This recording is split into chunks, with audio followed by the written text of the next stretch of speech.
શ્રદ્ધાથી બનાવવામાં આવે તેને શ્રાદ્ધ કહેવામાં આવે છે. આજે આપણે ક્રીમી અને ઘટ દૂધપાક બનાવીશું.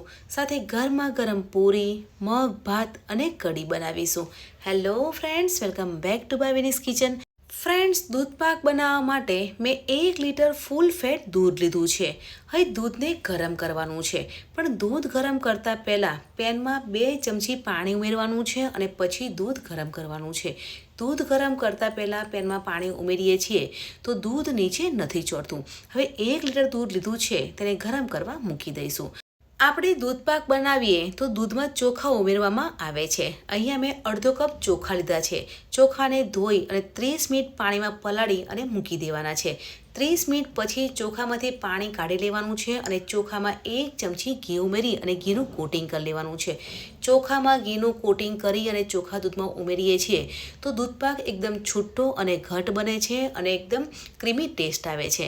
તો અહીંયા ઘીથી કોટિંગ કરેલા ચોખા દૂધમાં ઉમેરી લેવાના છે અને સાથે મિક્સ કરવાનું છે. હવે દૂધપાક બનાવતા હોય ને તો ચોખા કયા લેવાના? ખીચડીના કે ભાતના ચોખા લઈ શકો છો. તો ચોખા દૂધમાં ઉમેરી અને સાથે મિક્સ કરી લઈશું. હવે દૂધને ઉકળવા દઈશું એટલે ચોખા ચડી જશે. હવે ચોખા ચડી જાય ને પછી જ ખાંડ ઉમેરવાની છે, પહેલાં ખાંડ નથી ઉમેરવાની.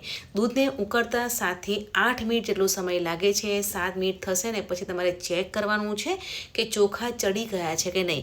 અહીંયા 7 મિનિટ થઈ ગઈ છે, આપણે ચેક કરી લઈશું તો ચોખા ચડી ગયા છે. તો હવે 1 કપ ખાંડ ઉમેરવાની છે. ખાંડ તમે તમારા ટેસ્ટ પ્રમાણે વધારે અને ઓછી કરી શકો છો. અહીં આપણે 1 કપ ખાંડ ઉમેરી અને સાથે મિક્સ કરી લઈશું અને દૂધને 5 મિનિટ ઉકાળીશું. દૂધ ઉકળશે ને ત્યારે દૂધ ક્રીમી અને ઘટ બનશે.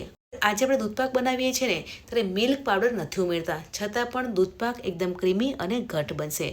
હવે ડ્રાયફ્રૂટ ઉમેરવાના છે. અહીંયા ડ્રાયફ્રૂટમાં મેં કાજુ અને બદામ ઉમેર્યા છે.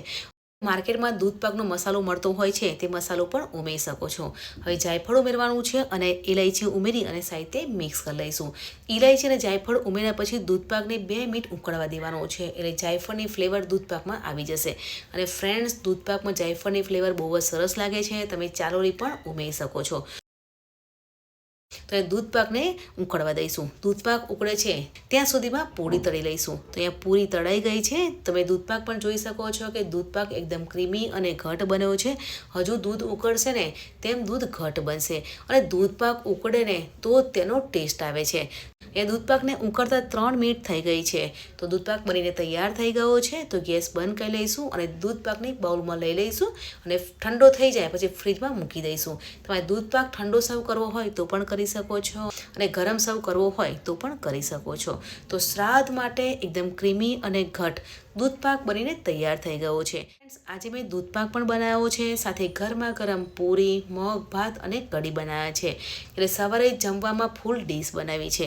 તો ગરમા ગરમ મગ સર્વ કરીશું, સાથે ભાત બનાવ્યા છે તો ભાતને પણ સર્વ કરીશું. આપણી ગુજરાતી ખાટી મીઠી કઢી બનાવી છે તેને સર્વ કરીશું અને દૂધપાક બનાવવો છે તેને સર્વ કરીશું. તમે ઠંડો દૂધપાક સર્વ કરવો હોય ને તો પણ કરી શકો છો અને ગરમ દૂધપાક સર્વ કરવો હોય તો પણ કરી શકો છો. ગરમા ગરમ પૂરી અને સલાડ સર્વ કરીશું. ફ્રેન્ડ્સ, આજે આપણે શ્રાદ્ધ સ્પેશિયલ ગુજરાતી ફૂલ થાળી બનાવી છે.